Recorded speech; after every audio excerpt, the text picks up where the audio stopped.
Hello students, welcome to step up academy. मैं अंजलि सिंह कुशवाहा और मैं हूं आपकी बायोलॉजी ट्यूटर। आज हम स्टार्ट करेंगे क्लास 11th के chapter number 7 that is structural organisation in animals के एक न्यू टॉपिक को स्टार्ट जिसका नाम है muscular tissue and the neural tissue. Basically इस वीडियो में मैं आपको रिमेनिंग टू जो टिश्यूज रह गए थे, हमने एपिथेलियल टिश्यू पढ़ लिया है, हमने कनेक्टिव टिश्यू पढ़ लिया है, अब बारी थी मस्कुलर टिश्यू और न्यूरल टिश्यू की। तो ये जो है वो काफ़ी छोटे टॉपिक हैं, इतने डिटेल में नहीं दिए गए हैं, तो इसको एक ही वीडियो में आज हम कवर कर लेंगे। और सबसे पहले हम देखते हैं क्या होता है मस्कुलर टिश्यू। तो मस्कुलर टिश्यू अगेन नाम से ही क्लियर है कि all the muscles of the body में जितनी भी मसल्स प्रेजेंट हैं दे कंस्टिट्यूट द मस्कुलर टिश्यू। तो बॉडी की सारी मसल ने मिलकर क्या बना लिया? Muscular tissue. अब वो मसल चाहे कहीं पे भी प्रेजेंट हो, वो मसल चाहे हमारे हाथों में हो, चाहे हमारे पैर में हो, चाहे हमारे फेस में हो, चाहे हमारे किसके ऊपर हो, चाहे हमारे स्टमक की हो, चाहे हमारे लंग्स की हो, किसी भी ऑर्गन की बॉडी की जिसकी भी अगर वो मसल है तो it will be included in muscular tissue. So the tissues made up of many muscle fibre muscle cells. तो बॉडी के जो हमारे टिश्यूज होते हैं वो बहुत सारे किससे मिलकर बनते हैं? मसल फाइबर या मसल सेल से बनते हैं। ये लाइन, ये स्टेटमेंट आपको ये समझाना चाह रहा है कि बॉडी में जो मसल्स हैं, बहुत सुनते हो आप मसल्स के बारे में, जिम जाते हैं जो लोग, अरे मसल बिल्ड कर रहा हूँ, ये वो ये, उनके पोजेज ही नहीं खत्म हो पाते। एक बात बताना चाहूँगी, जो लोग जिम जाते हैं ना उनको एक अलग सा ऑब्सेशन आता है धीरे धीरे, वो ना ऐसे बिल्कुल सेल्फ ऑब्सेस्ड हो जाते हैं। फिर वो मिरर देख के एकदम बिल्कुल ऐसे फ्लेक्स ऐसे फ्लेक्स ऐसे फ्लेक्स, पूरे टाइम वो फ्लेक्स कर करके देखते रहते हैं कि उनकी कौन सी मसल कितनी ज़्यादा टोन हो गई है ना। तो मसल्स के बारे में सुना सबने है, लेकिन पढ़ाई और काम की बात यह है कि मसल किससे मिलकर बनती है? Muscle is a tissue made up of muscle cell, जिसे बोला जाता है मसल फाइबर। मसल सेल को ही क्या बोला जाता है? Muscle fibre. कुछ अलग से नहीं समझना है कि muscle fibre is something different. वो सेल जिससे मिलकर मसल्स बने हैं, मस्कुलर टिश्यू बना है, वो किससे मिलकर बना है? सेल कौन सी है? Muscle fibres, also known as muscle cell. Muscle fibres are composed of numerous fine myofibrils. अब अगर हम बात करते हैं मसल की डिटेल स्टडी आपको मिलेगी in the chapter human physiology. जब आपको ह्यूमन फिजियोलॉजी पढ़ाएंगे तो उसमें पूरा चैप्टर होगा लोकोमोशन एंड मूवमेंट, वहाँ पे हम डिटेल स्टडी करेंगे अबाउट द मसल। बट अभी थोड़ा सा कंसेप्ट अंडरस्टैंडिंग के लिए आप समझ सकते हो, अगर मैं आपको एक मसल फाइबर को यहाँ पे ड्रॉ करके दिखाऊं तो मसल फाइबर्स में यहाँ पे बहुत सारे छोटे छोटे मायोफाइब्रिल्स होते हैं। क्या होते हैं? बहुत सारे मायोफाइब्रिल्स। और ये मायोफाइब्रिल्स क्या होते हैं? They are nothing but the very fine thick and thin filament known as actin and myosin. Muscle fibers can contract, shorten and relax, lengthen. Muscle take part in locomotion and movement. तो आप देखोगे ये जो होते हैं white white, ये मैंने क्या बनाया है? ये एक मसल सेल है, मसल फाइबर है, उसके अंदर जो मैंने वाइट कलर के सर्कल्स बना दिए हैं, इनको या तो क्या बोलते हैं? इनको बोलते हैं हम लोग मायोफाइब्रिल्स या फिर फेसिकोलाइज। क्या बोलते हैं? फेसिकोलाइज। तो अभी मत कंफ्यूज हो, मत फंसो, आप सिर्फ इतना ध्यान रख लो, मसल फाइबर क्या होता है? मसल का सेल। इसमें क्या होते हैं? बहुत सारे, इसमें बहुत सारे होते हैं मायोफाइब्रिल्स। क्या होते हैं इसमें? बहुत सारे मायोफाइब्रिल्स, मसल के फाइब्रिल्स, बहुत फाइन, जिसको बोलते हैं एक्टिन एंड मायोसिन। मायोफाइब्रिल्स में क्या क्या हो जाते हैं? Actin and myosin. अब ये जो मायोफाइब्रिल्स हैं ये कंट्रैक्ट हो सकते हैं, छोटे भी हो सकते हैं एंड रिलैक्स हो सकते हैं। इनमें कैपेसिटी है, इनमें एबिलिटी है to contract and to relax. अब आप खुद सोचो, जब ये कंट्रैक्ट करेंगे तो मसल भी क्या हो जाएगी? कंट्रैक्ट। जब ये रिलैक्स करेंगे तो मसल भी क्या हो जाएगी? रिलैक्स। तो जो मसल का कंट्रैक्शन और रिलैक्सेशन है वो पूरा पूरा कौन कंट्रोल करते हैं? मायोफाइब्रिल्स। आगे बात समझ, muscle can contract and relax and muscle take part in locomotion and movement.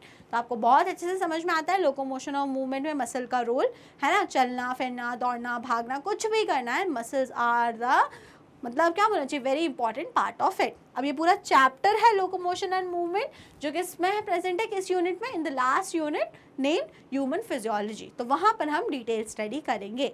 अगर हमें अभी टिश्यूज वाले चैप्टर में पढ़ना है तो बहुत ही हमें मतलब ऊपर ऊपर से मोटा मोटा पढ़ना होता है ना। तो आपको समझ में आया मसल टिश्यू क्या होता है, किससे मिलकर बनता है, मसल सेल को क्या बोलते हैं।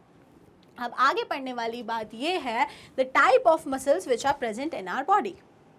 अब मेरे हाथों में जो मसल है और जो मेरे लंग्स में जो मसल है वो सेम नहीं है। अगेन जो मेरे पैरों में मसल्स है, जो मेरे स्टमक में, एब्डोमेन में प्रेजेंट है, स्टमक में, मेरे इंटेस्टाइन में प्रेजेंट है, वो सेम नहीं है। तो उनमें डिफरेंस क्या है? क्या डिफरेंस है बताओ? चलो ठीक है, सोचते हैं थोड़ा सा। मैं अपने हाथ को अभी मुझे ऐसे करके फिस्ट बांधनी है, तो this is my holes action. मैंने सोचा, मैंने फिस्ट बांध ली, अपने आप नहीं हुए, ये चीज़ अपने आप नहीं हुई, मैंने ये चीज़ करा, ये चीज़ मैंने करी। लेकिन अंदर मुझे सांस लेना है, मेरे लंग्स को इन्फ्लेट होना है, फिर क्या बोलते हैं एक्सहेल करना है, उनको पहले सांस अंदर लेना है फिर बाहर छोड़ना है, अंदर लेना बाहर छोड़ना है, लंग्स को पहले फूलना है फिर पिचकना है, फूलना पिचकना फूलना पिचकना, मतलब इन्फ्लेट एंड देन कंस्ट्रिक्ट, ये चीज़ होना है। तो इसके लिए मुझे बार बार लंग्स को बोलना पड़ रहा है, lungs lungs please inflate, lungs lungs please constrict. ऐसा तो कुछ नहीं होता है, वो प्रोसेस अपने आप हो रही है। लेकिन ये प्रोसेस जो है, ये वाली जो प्रोसेस है, ये जो प्रोसेस है, ये अपने आप नहीं हो रही, ये जब हो रही है जब मैं चाह रही हूँ, नहीं तो नहीं होगी। अगर मुझे ऐसे करने का मन नहीं है तो अपने आप थोड़ी ना हाथ ऐसे करके ऐसे हो जाएगा, नहीं होगा। समझ में आ रही है आपको बात? तो बस यही अलग अलग डिफरेंस है जो हमारी मसल्स हैं। सबसे पहले जो मसल है स्केलेटल मसल, क्या नाम है उनका? Skeletal muscle. स्केलेटल मसल का दूसरा नाम होता है स्ट्रिएटेड मसल्स। कौन सी muscle? Striated muscles. Second you have smooth muscles, जिनका नाम होता है नॉन स्ट्रिएटेड या फिर विसरल मसल्स। और लास्टली जो आपके पास होती हैं वो होती है कार्डियक मसल्स। कौन सी मसल्स? Cardiac muscles. चलो देखते हैं क्या डिफरेंस है तीनों में। स्केलेटल या स्ट्रेटेड मसल्स वो मसल्स होती हैं जो हमारे स्केलेटल बोन्स से कनेक्टेड होती हैं। स्केलेटल बोन्स आप समझते हो, जो हमारे अपर लिम, लोअर लिम, जो हमारे कंट्रोल में होती हैं, वो हो जाती हैं स्केलेटल मसल। स्मूथ मसल्स वो मसल्स होती हैं जो हमारे विसरा में प्रेजेंट होती हैं। विसरा क्या होते हैं? Viscera are the hollow organs which are present inside our body. तो हॉलो ऑर्गन्स में लंग्स हो गया, हमारा स्टमक, और उसके बाद में हमारी इंटेस्टाइन, स्प्लीन, लिवर, इन सब में जो भी सेल्स प्रेजेंट हैं, इन सब में जो भी मसल सेल्स प्रेजेंट हैं, they are smooth muscle cells, they are smooth muscle cell. और लास्टली अगर हम कार्डियक मसल्स की बात करें तो उनके नाम से समझ में आता है the muscles present in heart. Heart की जो मसल्स हैं वो होती हैं हमारी कार्डियक मसल्स। तो नाम से ही आधी चीज़ें क्लियर हो गई, बाकी डिटेल स्टडी देख लेते हैं हर मसल्स के बारे में कुछ कुछ। सबसे पहले बात करते हैं स्केलेटल मसल्स की, जिन्हें क्या बोला जाता है? स्ट्रिएटेड या फिर voluntary muscles. Names are very very important. अब आप देखो, आपको खुद कितने अच्छे से चीज़ें समझ में आएंगी। स्केलेटल मसल मैं बोल रही हूँ हाथ में प्रेजेंट है। आप बताओ, आपके हाथ की मसल्स आपके कंट्रोल में है कि नहीं है? आपका जब मन करेगा आप ऐसे ऐसे करोगे, ऐसे ऐसे बल्ले बल्ले करोगे, नहीं मन करेगा तो नहीं करोगे। मतलब कि जो स्केलेटल मसल्स होती हैं वो हमारे कंट्रोल में होती हैं, वो हमारे कंट्रोल में होती हैं। तो जो चीज़ हम अपनी मर्जी से कर सकते हैं, हमारे कंट्रोल में होती है, it is known as voluntary, it is known as voluntary. तो जो स्केलेटल मसल्स होती हैं तो वो कैसी होती हैं? Voluntary muscles. वो अपने आप कॉन्ट्रैक्ट और रिलैक्स नहीं करती, जब हमारा मन करता है हम उनको कॉन्ट्रैक्ट या रिलैक्स करवाते हैं, अपने आप वो कॉन्ट्रैक्ट और या रिलैक्स नहीं होती। तो पहली चीज़ आपको क्या क्लियर हुई कि होती हैं स्केलेटल मसल्स कैसी मसल्स होती हैं? वॉलेंट्री मसल्स, मतलब हमारी विल के अकॉर्डिंग काम करती हैं। अगर मेरा मन है कॉन्ट्रैक्शन करवाने का तो मैं करवाऊंगी, अगर मेरा रिलैक्सेशन करवाने का मन है तो मैं खुद करवाऊंगी, लेकिन अगर मेरा मन नहीं है तो ये अपने आप ऐसे ऐसे करके कॉन्ट्रैक्ट रिलैक्स नहीं होगा। तो वॉलेंटरीली तो आपको क्लियर हो गया। सेकेंड बात करते हैं स्ट्रिएटेड। स्ट्रिएटेड का क्या मतलब होता है? अगर आप स्केलेटल मसल को देखोगे तो आपको स्केलेटल मसल के ऊपर कुछ लाइंस दिखेंगी, कुछ स्ट्रिएशंस दिखेंगे, कुछ मार्क्स दिखेंगे। मतलब कि इनके ऊपर कुछ लाइंस प्रेजेंट होती हैं, स्ट्रिएशंस प्रेजेंट होते हैं। समझ में आ रहा है? और ये क्यों होते हैं? Due to arrangement of actin and myosin. तो they are attached to bones, example biceps. तो सबसे पहली बात स्केलेटल मसल्स की आपको क्या रहती है? मैंने क्या बोला था, किससे अटैच होती हैं? स्केलेटल सिस्टम से। तो स्केलेटल सिस्टम किससे मिलके बना है? बोन्स से।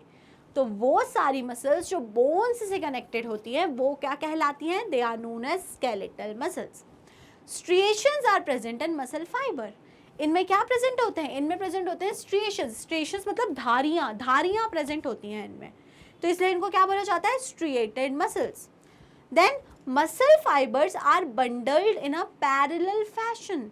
जो मसल फाइबर्स हैं वो बिल्कुल ऐसे पैरेलली अरेंज्ड होते हैं, ठीक है। Muscle fibres are bundled in a parallel fashion, ऐसे पैरेलली, बिल्कुल एक के बाद एक के बाद एक के बाद एक, ऐसे लाइंस में बिल्कुल लीनियरली अरेंज होते हैं मसल फाइबर्स, ठीक है। A sheet of tough connective tissue encloses several bundles of muscle fiber। जब आप डिटेल स्टडी करोगे मसल फाइबर की तो आपको मैं समझाऊंगी कि अगर सपोज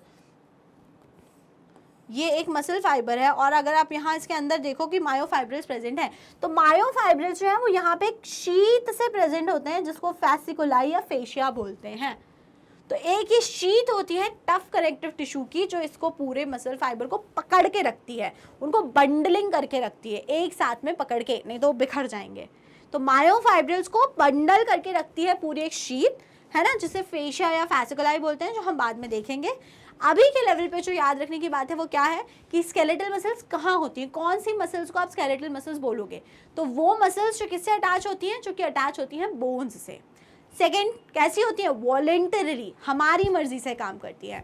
तीसरी, उसमें क्या प्रेजेंट होते हैं, उसमें प्रेजेंट होते हैं स्ट्रिएशंस। क्या प्रेजेंट होते हैं उसमें, स्ट्रिएशंस, मतलब धारियां प्रेजेंट होती हैं उसमें, क्लियर। और उसमें बहुत सारे मायोफाइब्रिल्स होते हैं मसल फाइबर्स में जो पैरेलल फैशन में अरेंज होते हैं। ये वाली बात अभी भूल भी जाओ तो मुझे चल जाएगा। अभी जो 3 बातें नहीं भूलनी है वो कहाँ प्रेजेंट होती हैं, कैसी, मोड ऑफ एक्शन कैसा है, वॉलेंटरीली, और स्ट्रिएशंस प्रेजेंट है कि नहीं, तो आंसर करोगे yes they are striated. So this is everything about skeletal muscles. Second देखते हैं हम लोग smooth muscles, also known as non striated या फिर विसरल। तो नॉन स्ट्रिएटेड विसरल मसल्स का क्या मतलब है, नॉन स्ट्रिएटेड का मतलब आप बताएंगे, बताइए, मतलब धारियां प्रेजेंट नहीं है। अब आप खुद सोचो, अगर धारियां प्रेजेंट नहीं है, मैंने ये मसल ड्रॉ करी और मैंने इसमें कोई भी स्ट्रिएशंस या लाइंस नहीं बनाई, तो आपको ये कैसी दिखेगी, it will appear smooth, it will appear smooth, साफ सुथरी चिकनी सी दिखेगी वो। तो सबसे पहली बात तो स्मूथ मसल्स कैसी होती है, नॉन स्ट्रिएटेड, उसमें स्ट्रिएशंस प्रेजेंट नहीं होते।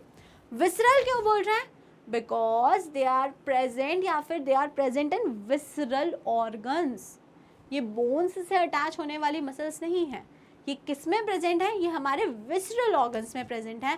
विसरल ऑर्गन्स में बहुत सारी चीज़ें आ जाएंगी, हमारा स्टमक आ जाएगा, इंटेस्टाइन आ जाएंगे, लंग्स आ जाएंगे, ठीक है। ये सारे ऑर्गन्स जो अंदर बॉडी में प्रेजेंट हैं they are known as visceral organs, okay, ठीक है।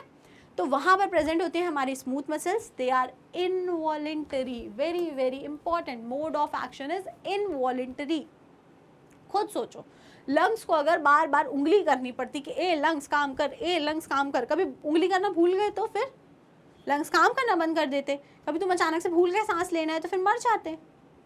तो इसीलिए जो ऑर्गन्स हैं जिनको काम कंटिन्यूसली चलते रहना चाहिए, उनका काम कभी रुकना नहीं चाहिए, वहाँ पे प्रेजेंट होती हैं स्मूथ मसल्स।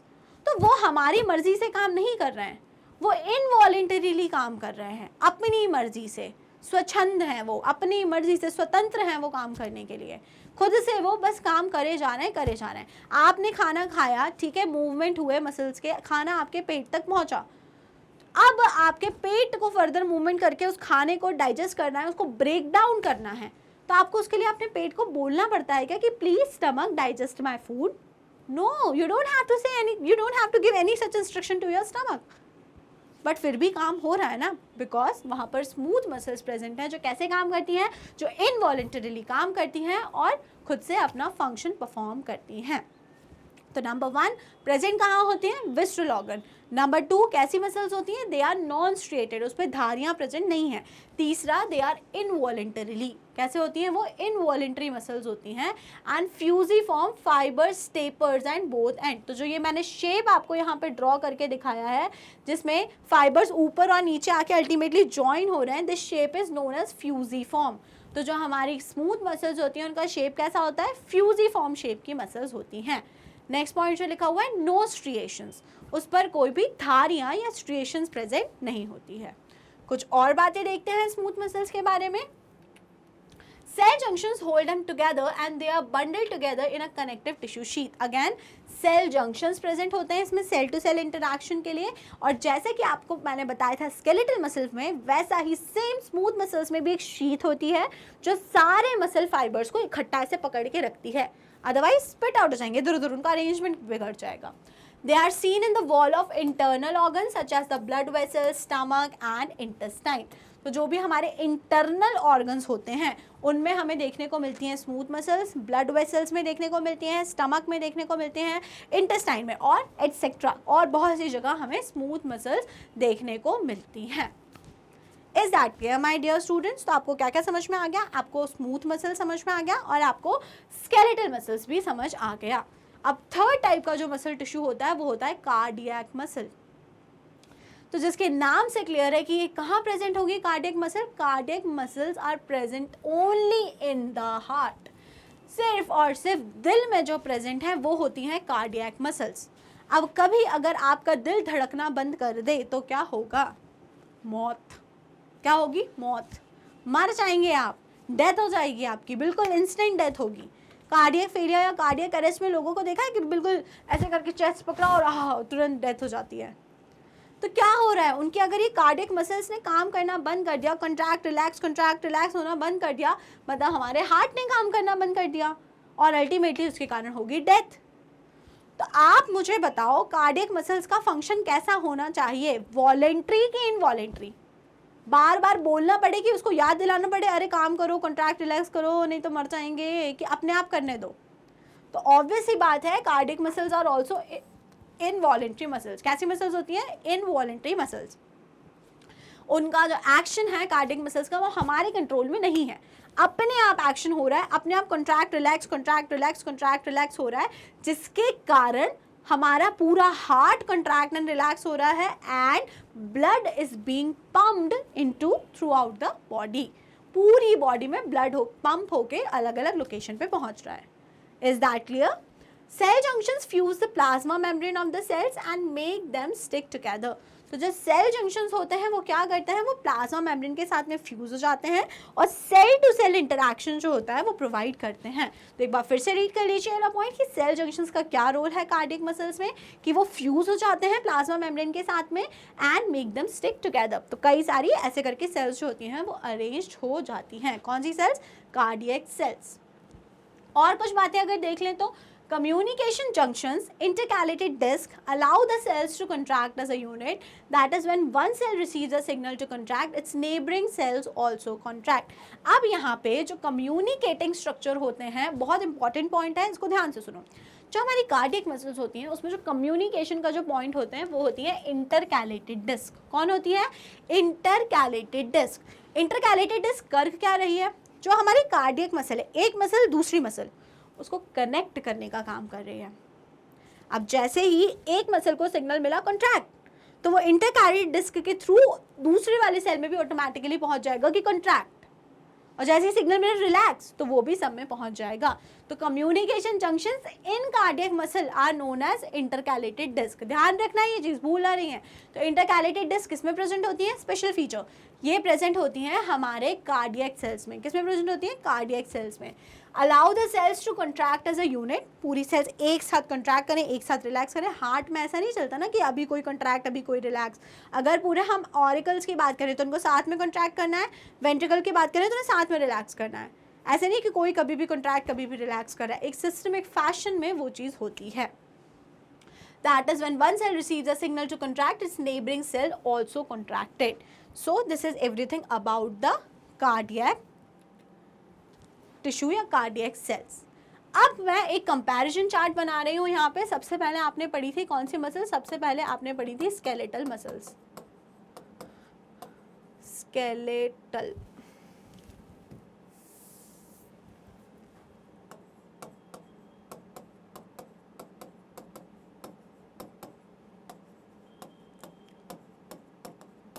Skeletal muscles.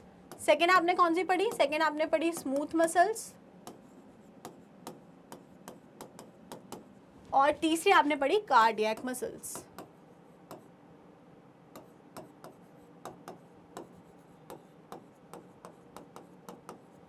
ठीक ठीक है, अब यहाँ पे कुछ बातें लिख रही हूँ मैं। सबसे पहले अगर मैं बात करूँ लोकेशन की, number one location,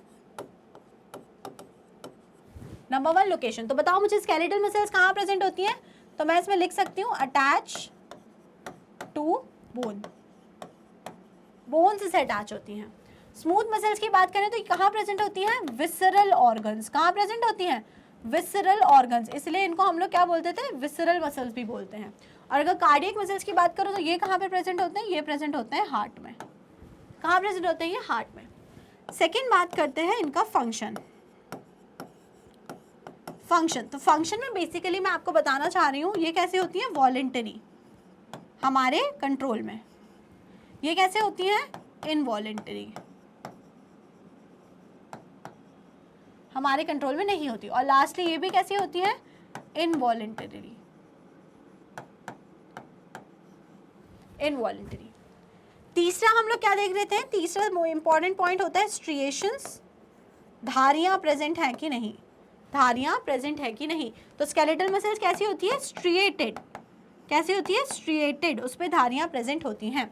smooth muscles की बात करें तो उसे स्मूथ बोलते ही इसलिए क्योंकि वो कैसी होती है? नॉन स्ट्रिएटेड, उसके ऊपर धारियां प्रेजेंट नहीं होती। और साथ में अगर कार्डियक की बात करें, कार्डियक मसल्स की, तो ये भी होती हैं स्ट्रिएटेड। कार्डियक मसल्स कैसी होती हैं? स्ट्रिएटेड। तो ये कंपैरिजन है, इतनी बातें बेयर मिनिमम है जो आपको कंपैरेटिव एनालिसिस में तीनों मस्कुलर टिश्यू के बारे में याद होनी ही होनी चाहिए। बिल्कुल बेयर मिनिमम और बेसिक है ये। अगर ये भूल गए तो फिर तो काम नहीं चलेगा, इतना तो याद रखना पड़ेगा। ठीक है, तो बहुत इजी है, अगर आप ध्यान देंगे कंसेप्ट पे तो आपको ये बहुत अच्छे से समझ में आ जाएगा। क्लियर हो गया? So here now we are done with muscular tissue. Muscular tissue इतना ही है, इतना ही हमें पढ़ना है। अब लास्ट में थोड़ा सा बहुत ही इंट्रोडक्टरी सा आपकी बुक में दिया गया है न्यूरल टिश्यू, तो वो और देख लेते हैं उसमें क्या क्या दिया गया है। ठीक है, चलिए, तो ये हो गया। तो अब आगे बढ़ते हैं और देखते हैं न्यूरल टिश्यू। तो न्यूरल टिश्यू क्या है? Made up of neurons. Neurons से मिलकर जो बना हुआ है। न्यूरॉन्स क्या होती है? नर्वस टिश्यू की सेल होती है। कोई सा भी टिश्यू है तो वह सेल से ही मिलकर बना होगा। ठीक है, तो इसमें सेल्स कौन से होती हैं? Neurons. Neuronal cells are known as neurons. क्या बोलते हैं उसको? न्यूरॉन्स। तो न्यूरल टिश्यू अगर हम बात करें, हम टिश्यू की बात करें तो किसी एक स्पेशल सेल से मिलकर बना होगा। तो यहाँ पे जो सेल होती है वो होते हैं न्यूरॉन। अब न्यूरॉन कैसा होता है? आपने बहुत बार ड्रॉ किया होगा इसको, 9th क्लास से ड्रॉ करते हुए आ रहे होगे आप न्यूरॉन का स्ट्रक्चर, कि ऊपर सेल बॉडी होती है, फिर नीचे एक्सॉन होता है, साइटोन होता है और डेंड्राइट्स होते हैं। तो ये स्ट्रक्चर होता है हमारे किसका? न्यूरॉन का, which is unit of neural system. तो structural and functional unit of nervous tissue कौन होता है? न्यूरॉन। याद रखना ये चीज़, structural and functional unit of neural tissue are neurons. ठीक है, responsible for control and coordination of body. और ये करवा क्या है? पूरी बॉडी में जो कंट्रोल एंड कोऑर्डिनेशन है, it is being governed by the neural tissue. तो बॉडी पूरी कौन से ऑर्गन को कब काम करना है, क्या काम करना है, कैसे काम करना है, सब कुछ कंट्रोल कर रहा है हमारा न्यूरल टिश्यू। तो neural tissue is a sort of father, पापा टिश्यू है, पापा टिश्यू। सब चीज़ों को अल्टीमेटली कंट्रोल वही कर रहा है। जितनी भी कहानियाँ पढ़ लो, सब कुछ पढ़ लो, अगर ये गड़बड़ हुआ तो सब गड़बड़ हो जाएगा। बोलते हैं ना, 2-3 अगर तार हिल गए तो आप पूरे हिल जाओगे। तो बस तार is nothing but the chain of neuron. Neurons ने मिलकर बनाया है आपका nervous tissue. Neurons are excitable cells, they carry impulses. अभी हम जब न्यूरॉन को डिटेल स्टडी करेंगे तो मैं आपको समझाऊंगी कि वो एक्साइटेबल सेल्स होते हैं, कैसे उसमें से करंट फ्लो करता है, कैसे वो इम्पल्स को कैरी कर पाते हैं। Neurons are protected and supported by neuroglial cells. तो आपको ध्यान रखना है जो हमारा न्यूरल टिश्यू है, यहाँ पे देखिए एक बात, जो हमारा न्यूरल टिश्यू है वो 2 टाइप की सेल से मिलकर बना है। एक तो मेन सेल्स, पहली उसमें कोई सी मेन सेल्स हैं, तो मेन सेल्स कौन से हैं? Neuron, neurons. और दूसरी उसमें एसेसरी सेल्स हैं या फिर सपोर्टिंग सेल्स हैं, एसेसरी सेल्स, जो कि हैं न्यूरोग्लिया, जो कि कौन सी हैं? न्यूरोग्लिया। ठीक है, याद रखिए ये चीज़। तो नर्वस टिश्यू में दो टाइप की सेल्स हमें देखने को मिलती है, main cells which are the neurons and the supporting और the accessory cells known as neuroglia. तो neurons are protected and supported by neuroglial cells. Neuroglia makes up more than half volume of the neural tissue. तो ऐसा नहीं वो accessory sales है तो कम हो गया, कुछ नहीं, काफ़ी लार्ज वॉल्यूम ऑफ टिश्यू जो है वो फॉर्म करते हैं, है ना। तो ध्यान रखो अभी नर्वस टिश्यू में it has two type of cells, neuroglial cells which are the accessory cells and the main cells which are the neurons. Detail study हम करेंगे the chapter control and coordination. किसमें करेंगे हम the chapter control and coordination, जिसमें हम detail study करेंगे about the central nervous system, that is brain and the spinal cord. Clear? Okay, so now here we are done with the study of 4 different types of tissues. हमने चारों tissues जो human body में होते हैं हमने उसकी study यहाँ पे कर ली है। अब एक चार्ट जो इस चैप्टर में स्टार्टिंग में देना चाहिए था बुक में, लेकिन वो इसके बाद देता है, तो क्या है वो चार्ट, क्या है वो पैराग्राफ, चलिए उसको डिटेल स्टडी कर लेते हैं, देख लेते हैं वो हमें क्या एक्सप्लेन करना चाहता है। वो हमको एक्सप्लेन करना चाहता है, वो जो एक पैराग्राफ लिखा हुआ है about the nervous tissue, concept of organ system और द ऑर्गेनाइजेशन। वो हमें बेसिक ऑर्गेनाइजेशन जो होती है किसी भी लिविंग स्ट्रक्चर की, वो हमको एक्सप्लेन करना चाहता है। तो वो हमको बताता है कि सेल्स का जो ग्रुप होता है उससे मिलके बनता है टिश्यूज़ का ग्रुप से मिलके बनता है ऑर्गन, एंड ऑर्गन्स का ग्रुप से मिलके बनता है organ system, and finally organ system मिलके क्या बना देता है, एक organism. So this is the basic mechanism or the organization of any living organism. This organization is essential for better coordinated activities of cells. Cells की better coordinated activities के लिए organization important होती है. An organ is made up of one or more type of tissue. Example, heart has epithelial, connective, muscular, neural tissue.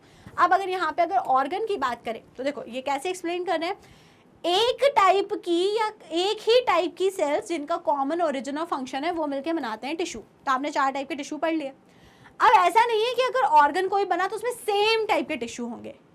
एक organ के अंदर कई सारे चारों ही टिश्यू हो सकते हैं, कई सारे टिश्यू हो सकते हैं।